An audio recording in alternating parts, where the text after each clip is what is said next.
devilish of Devil's Food cake because I'm using two frostings. I have a black pepper buttercream and a chocolate fudge frosting. So I've already made the cakes. You can do that a couple of days ahead if you want. I did it this morning, and now I'm gonna show you how to make the buttercream. In this bowl, I've got my egg whites. I have sugar and just a little bit of salt, making a little double boiler. What you wanna do is cook the sugar directly into the egg whites. And the important thing is you wanna whisk it constantly because you don't want the egg whites to cook. So the point is to dissolve the sugar into the egg whites.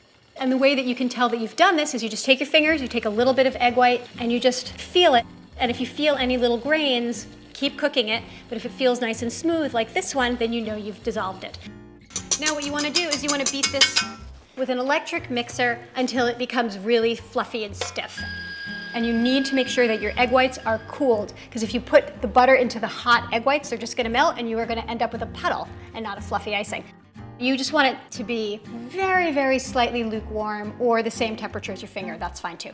And then turn the mixer on and add the butter a little bit at a time. Just give the sides a scrape. And now I'm just gonna add my black pepper.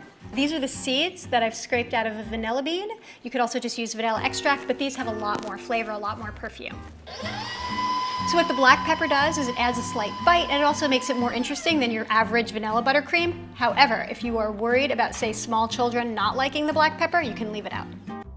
And then this one's ready to go. Now I'm gonna do the chocolate frosting. The chocolate fudge frosting is really a lot like making chocolate fudge, except even easier. So what I'm gonna do first is, again, dissolve the sugar. That's just heavy cream, sugar. So you wanna make sure that you turn the heat off before you add the chocolate so that the chocolate doesn't burn. And then it's gonna melt pretty immediately. Got vanilla extract, butter, and when this is perfectly smooth, you can transfer it into a bowl. And we're gonna then beat it in an ice bath. This bowl fits nicely. Okay, so here's something, when you're doing this, you wanna wear an apron. And then that's what it looks like when it's done. You can see that it's a little bit thicker, lighter, and it looks like frosting. The reason I cut my cake layers in half is that instead of a 3-layer cake, I wanted a 6-layer cake. That means there's more room for frosting. See all those little crumbs that are getting in there? People will think they're vanilla and pepper, so it won't even look messy.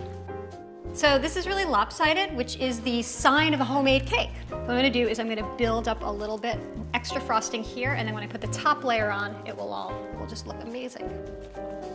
Yeah, check it out. Now the chocolate frosting is gonna hide all sins. This one you have to be a little bit more careful with crumbs because they will show up.